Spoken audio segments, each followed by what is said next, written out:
Welcome, everyone. Glad you're all here. Very excited about this event. This event is co-hosted by Strangers No Longer, and specifically the St. Charles Borromeo and Nativity Circle of Support here in Detroit.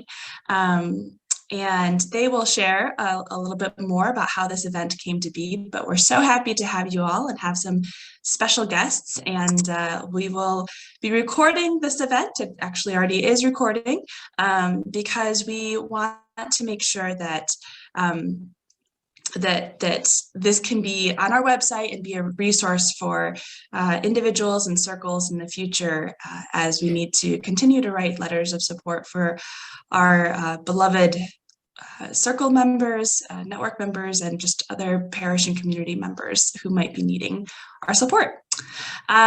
This meeting is being it does have interpretation. So if you are I believe most of all of the speakers will be speaking in English.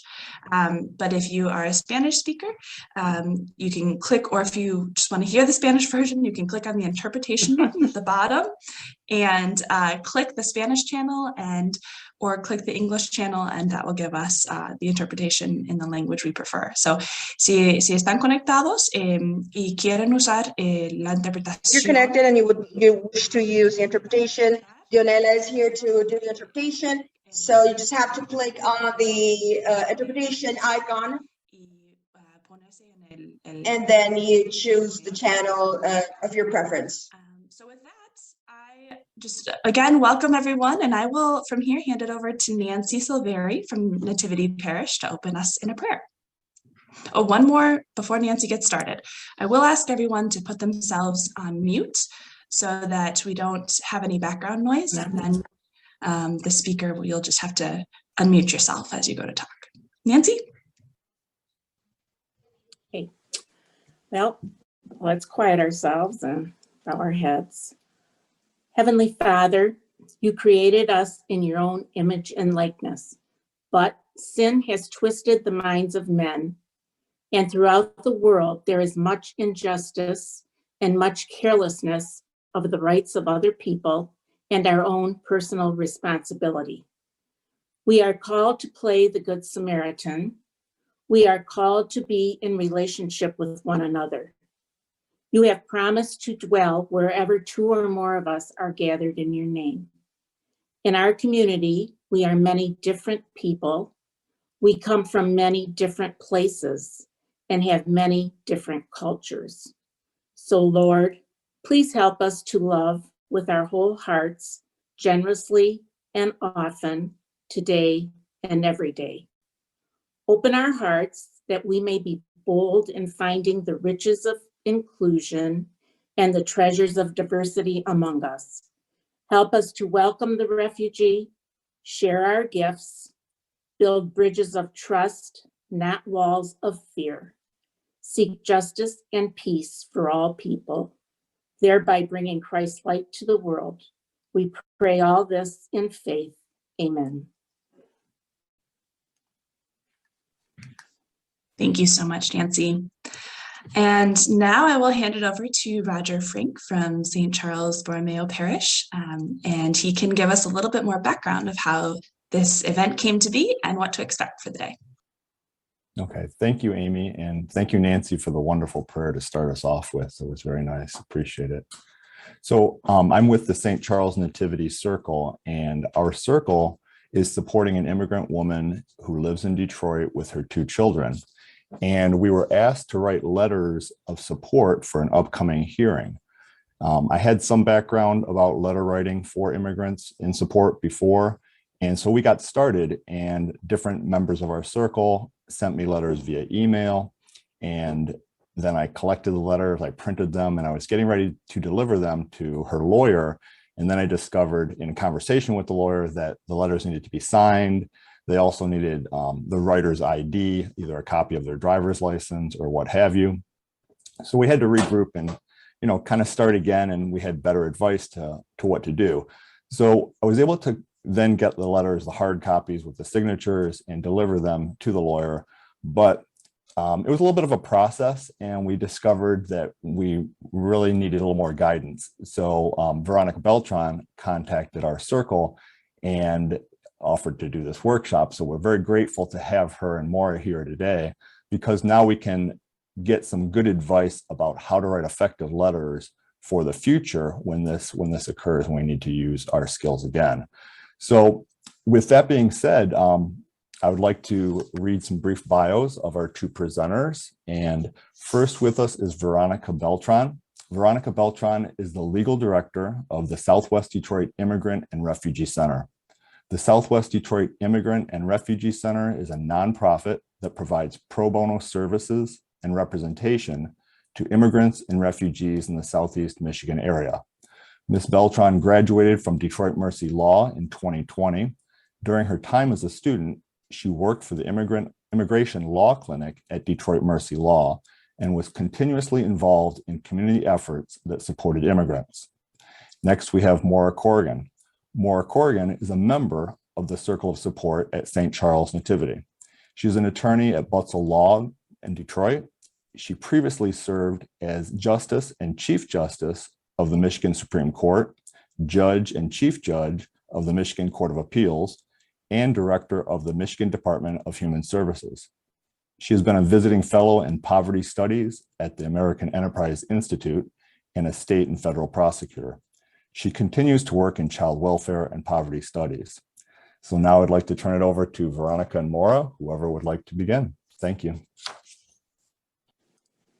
Thank you so much, Roger, for the introduction and for everyone being here on this Saturday morning. My name is Veronica Beltran. I will be covering the immigration context portion of letters of support, and Maura, who has amazing experience as a judge, will reflect on that, on what judges like to see, candor to the court, and her own experience in writing a letter. I read your letter, Maura, and it was amazing. It was perfect. I was like, this is the poster child letter for all letters. So it was really, really great. Thank you for doing that. So in the context of letters of support, it is always based on what type of relief the immigrant is seeking. There are these two worlds that immigration lawyers work in, which is the immigration court world and the non-immigration court world, which is applications, U-visa applications for victims of crime, waivers for families, right? And asking letters in those spaces. So when we talk about letters of support, it's always going to base off of the relief that the immigrant is seeking. And the content of the letter will be reflective on the relief that they're seeking and the purpose for which that letter is being provided for. So for example, in the case of an immigrant who has been here for at least 10 years, has US citizen family, and is now being deported, if that person is going to ask for a letter, it could be one of many things. It could be to confirm that they've been in the country for at least 10 years. It could be to state that this person is of good moral character, which is another requirement for that type of relief being sought. So if you are being approached by someone that, hey, my husband needs a letter of support, important questions to ask is, what is the context? What is the relief that they're seeking? What is it that they need in that letter to be stated that relates to their case? And the letter, obviously, I'm really happy that Roger brought these points up. The letter, I'm not talking about something that's written on a napkin or a little hand-drawn note, that it will not be accepted by immigration court or other agencies that work within the immigration world. It should be typed out. It needs to be signed in ink, an original signature. It needs to be accompanied with a copy of the writer's identification, preferably a driver's license. It can also be a passport, their green card. And if the letter is being written by someone who is in some form of a professional capacity, it's preferred that it be written on their letterhead. So for example, let's say this dad, who is now being put in removal proceedings, needs to prove that he is of good moral character and is supporting his children. He can ask for a letter for a school counselor for his kid's school, right? And that school counselor should be writing that letter on letterhead. and stating the reasons for which this dad is so involved if he is involved. And the content of the letter, like I said previously, it depends on the relief being sought, but also the relationship that you have with that person. So for example, a family member's letter will look very much differently than a school counselor's letter. The relationship should always be established first, in the sense of, I know Juan Carlos because I am his children's school counselor, and in my capacity as school counselor, I have seen him be involved. I have seen how close his children are to him, and if he is deported, these children will suffer, psychologically or emotionally based off of other needs that they have. If it is based off of your personal relationship with someone, it's not saying your job title. That doesn't, have much to do with the relationship. You can certainly state that later on in the letter. However, it's based on the relationship you have with that person and giving specific examples.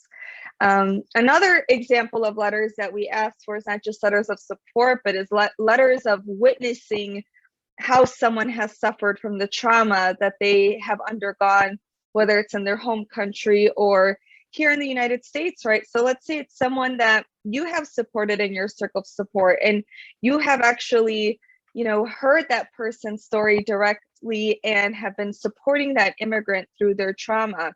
That's another example of stating, I know, Guadalupe through this circle of support, and I have helped her in her journey of healing from trauma that she suffered in Honduras, right? So that's an example of a letter of support, or just a letter that you have witnessed how this person has suffered or continues to suffer because of past trauma. There are so many different types of letters of support, letters supporting someone in their claim, letters of you witnessing a crime as well. At SWERC, we deal with a lot of U visa cases, immigrants who have been victims of crime. And in those cases, we also ask for letters for people stating how this person has continuously suffered trauma from being a victim of crime, and on top of it, being an undocumented immigrant in the United States. So that's another example. I always say, rule of thumb, get the lawyer's number. Lawyers, we want to receive good letters of support, complete letters of support in the sense of signature, typed out preferably, attaching that colored copy of an ID, and if needed, having it be put on letterhead as well. So the person asking, if you still have doubts, certainly ask for the lawyer's number. That is something that a lawyer will pick up the phone about because it influences their client's case and the likelihood of success on the case, whether it's immigration court or an application. And the more letters that an attorney receives for their client's case and the more quality they are, the better chance the immigrant has in winning their case or seeking the relief that they're seeking in that moment. And also, on top of that, giving specific examples. I cannot harp on that enough. Just saying, oh, Juan Carlos is an amazing father. That's not enough. Give specific examples of how that person has good moral character, how that person has helped your parish. Giving specific stories is very, very helpful in creating that personal relationship in the story that you're sharing to the judge or to the USCIS officer, again, depending on the relief being sought. And I can't harp on this enough. Just get the lawyer's number if you're still unclear and unsure on what you're being asked about. And the attorney will more than happy review that, a draft letter, or even if it's just a phone conversation. And also, additionally, I've had conversations with individuals who are undocumented themselves and are being asked for a letter of support, and they are fearful that writing a letter will somehow expose their status to USCIS or immigration court. And that does not happen. Writing a letter does not expose you in any way, does not put you in any harm's way. That is a sealed record. It is sealed in immigration court or with USCIS, which is the administrative agency of immigration. That is not shared. And no, it doesn't matter your status. You can still write a letter supporting that person in their relief being sought, in their applications, or in their court hearing in immigration court. So that's the gist of letters in the context of immigration, I will pass it on to Maura to share her experience as being a judge, how letters are helpful for someone. Also sharing a little bit about candor to the court, because I always have to explain to people, if you're going to give in-person testimony and in-person support, you know, can't wear sweatpants to court, got to present yourself in a certain way. All right. Thank you, Veronica. And I'm glad to join all of you this morning for this workshop on letter writing in immigration cases. Thanks, Roger, for the introduction, and Veronica for your good work. And thanks to SNL and especially Amy for organizing us today. I'm going to talk for about 5 minutes, and then in the remaining time, we'll open it up for your questions and comments. What makes a good letter of support? I am not an expert on immigration law, but I was an appellate judge for 19 years in Michigan. And in that capacity, I reviewed numerous letters in criminal cases that were written to sentencing judges. And also, as an attorney, I've written many letters on behalf of criminal defendants being sentenced. So I have some views on the subject. Suppose you're asked to write a letter of support for a person who's caught up in the immigration system. Where do you start? Well, the first characteristic of a good letter of support is that it is on point. And as Veronica was outlining to you, it's very important for you as the letter writer who've agreed to write a letter to understand what it is that the judge is going to be deciding in the case. So before you even write one word, you should understand what it is that the person needs, and if possible, talk to their lawyer to find out what it is going to be happening during that proceeding. Now, you're not asking the lawyer to write the letter for you. You're helping to get focused on what is on point in the very proceeding that's at stake. And Veronica did a nice job explaining about all of that. If you can't speak to the lawyer, then try to find knowledgeable people, and contacting Amy or members of SNL, I think is a good way to go when you're trying to write a letter of support. Suppose now you feel like you have a good understanding of what the judge is going to decide. It's time to put pen to paper or compose it at your computer if that's how you do it. And the first thing you want to do is establish your credibility. Everything that a judge is doing is trying to decide who the judge believes. Are you a credible person? Are you reliable? And that's the first thing you need to do in the letter. So who are you, and what is your relationship to the individual who invited you to write the letter? How long have you known them? So the first thing you want to do, and I'll give an example of this. Suppose Mary Smith asked me to write a letter for her. I'd say, "Dear Judge so-and-so, I am a retired lawyer and I'm a retired judge and an attorney, and I have known Mary Smith for 4 years. She is my next door neighbor." Or if it's your friend or your relative, or you go to church with this person at your parish, how do you know them? Saying what your relationship is and a little bit about who you are helps to establish your credibility with the judge. Now, when I think about good legal writing, and I've certainly read, I don't know, millions of pages over the years, good legal writing does two things. First of all, it informs, and second of all, it persuades.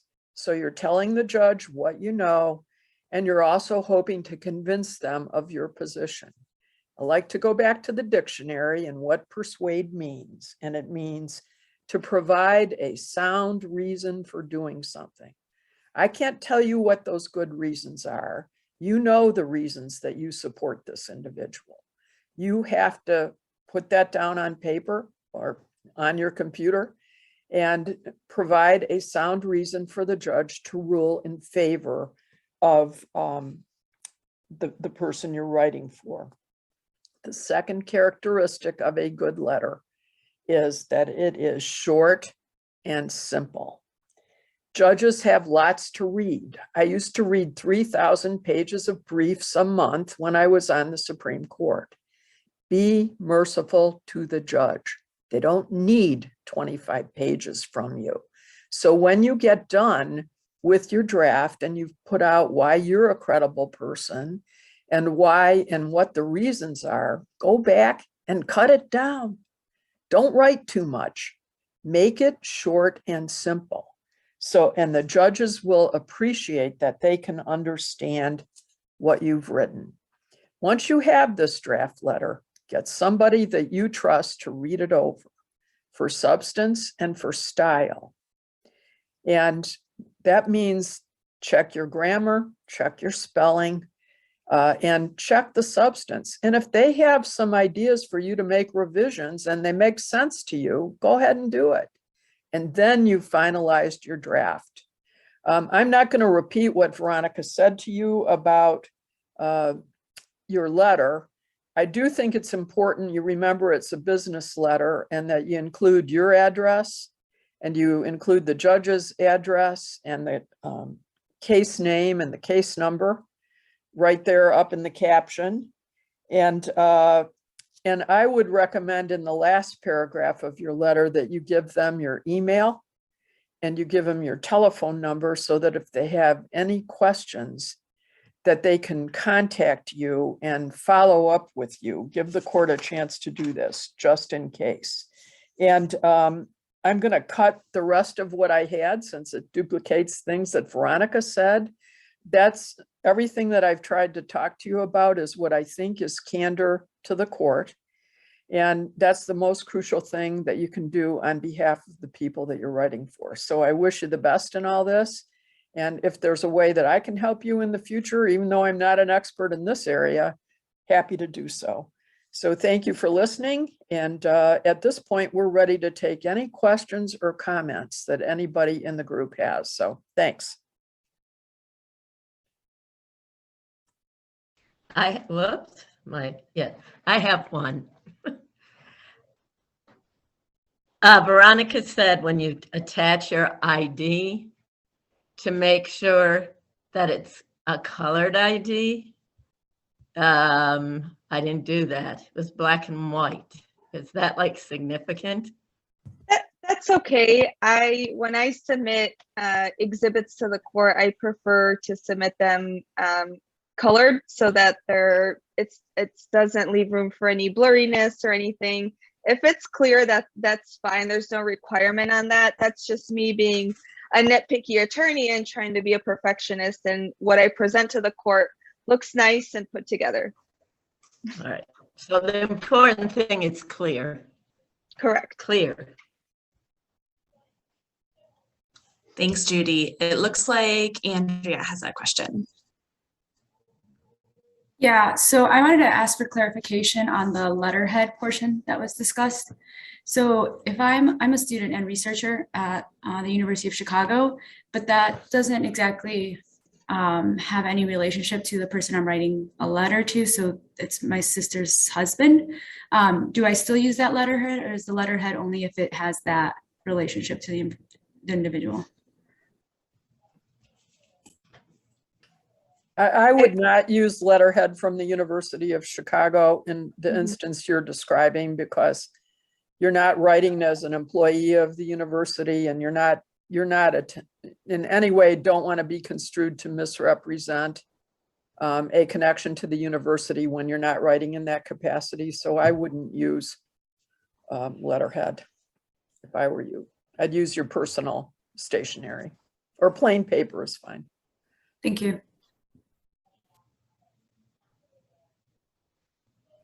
So you've got Janice and then Nancy have questions.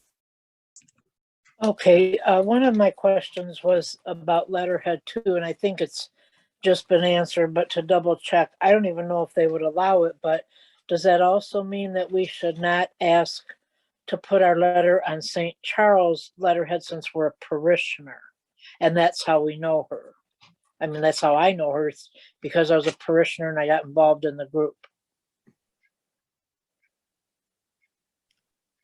I would not ask to use St. Charles stationery for the same reason. You're writing in your personal capacity. And you can Okay. tell the judge that you know, if it's Lou's, that you know her from going to church with her. I think that you can say that, but I wouldn't, again, when you're using stationery, somebody else's stationery, you're effectively their agent, and you're really not an agent of the church if you ask to use it, but use your own personal stationery. But like I have letterhead because I'm an attorney, and it's got my name on it. So I use that, and it says to the court, she's a lawyer. So I think, using it is fine. Okay, and also, since I don't think anybody here actually witnessed or was around all of the terrible things that happened to Luz and her family to make her want to leave her home country. So to me, that's sort of like, is that hearsay? Can we reference that? In other words, if I see behavior in her that seems to be, might be that's why she's like that, because she was so traumatized, but I never saw that things happen to her. Is that okay? Do you know what I'm saying? Like, I find her incredibly timid and shy and just, I guess, just timid. And I'm very shy. So if I think somebody's pretty shy, that's a lot. And I'm assuming that a big part of that is because she was just so brutalized and everything, but I never saw that. So should I not be drawing that reference in the letter? So in the context of immigration court, at the end of the day, the immigration judge gets, even though we submit letters and statements and research and briefs, at the end of the day, the judge would make the decision whether they will accept it or not. In the context of, if you're referencing to what someone has shared with you in relation to your relationship with them in the context of the letter, that's fine.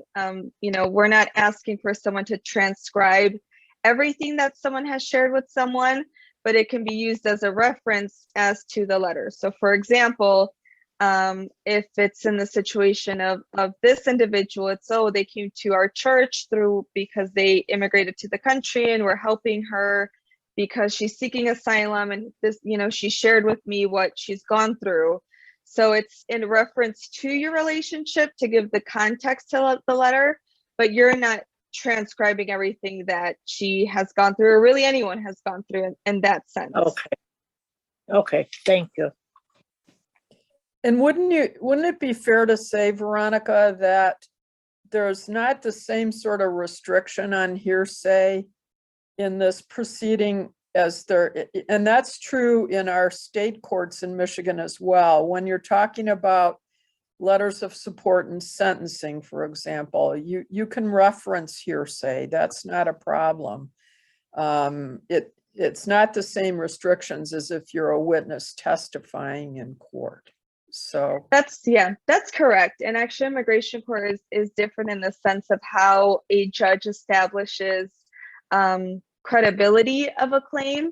And in that context, there have been cases that I have brought before immigration court where there is no witness statements. It's the testimony of the immigrant themselves, and one's testimony can be used as evidence in itself in immigration court. So if a judge finds that the immigrant themselves is credible enough and that their testimony is credible, then that's enough to establish that what they say happened to them happened, right? So, and technically, if I were to talk to a criminal law professor, they'd be like, well, that's hearsay because that person is just saying what they said happened to them. So immigration court is different. Rules apply differently there. But certainly if you're giving reference to something that someone has shared with you as to the context of your relationship, that's totally fine. And I will say, for the letter that I wrote on behalf of Luz, for example, I referenced that she had spoken at, during the sermon time at Nativity. And I referenced Brother Ray being, believing Luz, or he wouldn't have put her on the altar in front of all of us. And then talked about her story, what happened to her in Guatemala. So trying to show the internal credibility of what she had to say, and the fact that our pastor believed her enough to put her on the altar.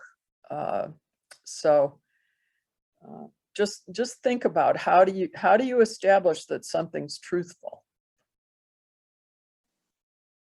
So Nancy had a question, and then we're about at time, but Bill, if you want to ask your question, and then we'll wrap up. So Nancy, don't forget to take yourself off mute.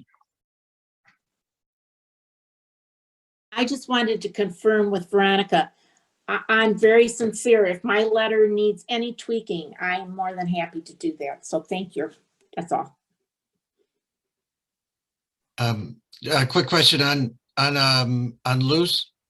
I don't know who I'm asking, the judge or the lawyer. Well, you're both lawyers, but in Luz's case, are we asking the judge simply to grant asylum? Is that it, or is there a little bit of a twist on what we're asking the judge? So my rule of thumb, and Maura, you can chime in. When I ask someone to write a letter, I make sure to tell them, don't tell the judge what they need to do. The whole point of a letter in the immigration world, at least, is tying that to one of the points needed to get the relief someone is seeking. So for example, in the case of someone that's seeking asylum, you're not telling the judge, oh, you should grant them asylum because these things happened to them, right? That's for the attorney to create the argument that there was enough persecution. The point of the letter is to add on to that argument and the evidence that's provided that she has suffered persecution. She should be granted asylum, right? So it's not, you're not asking the judge to do anything. Your letter is in a way of support for the relief that they are seeking. So, for example, if it's someone, I don't know if this is your situation, Andrea, with a family member, but if it's, to establish a waiver for someone, you're not saying, officer, grant them the waiver because I said so or because I think so. No, it's because they know the person. Sometimes we ask letters for people that are getting married and are petitioning for one another, right? So you're not asking the officer, give my, now brother-in-law a green card. It's, I know this person in this capacity. And the letter, again, needs to be tied to the relief being sought and the person's story. So I hope I answered your question, but anytime I see a letter that's very direct of like, you, Judge Simons, you need to grant this person asylum. I'm like, oh, that's my job. Keep the letter in a personal context. Thanks. Well, this has been fantastic. Any final burning questions? I also know that Maura and Veronica, shouldn't speak for them, but I'm guessing they would be willing to field some questions afterwards as well. There we go. Veronica just shared her email with us in the chat. So thank you all for coming. Thank you especially to Veronica and Maura for being here. It is wonderful to have such experts like you both to share your wisdom with us. And I know that this, for the circles here and for the individuals, we've come because we have specific experiences and examples in mind. And I know that in the future, this will also be very helpful for any strangers no longer or community members who are looking on our website at this recording. So I will just say that we have been sharing a little bit about one of our members, Luz Ramos, and there's another Strangers No Longer immigrant leader. Her name is Darius Bartolon. Each of them are in need of letters to support their case. So if you have if you know them personally, or if you have heard them speak at your parish and you would like to, or at a Strangers No Longer event, and you would like to write a letter of support for them, we please encourage you to do so. I ask you to do so, and I will be in touch with you all after with a little bit of information about how to do that. So via email, or you can reach out to us. My email is amykettner.snl@gmail.com, and my phone number I will put in the chat here for you all as well. And with that, thank you everyone for for joining us on this Saturday morning, and we hope this has been helpful. And if Nancy, Veronica, Maura, and Roger can stick around afterwards just for a minute to debrief, that'd be great. Thank you, everyone. Thank you. Thank you.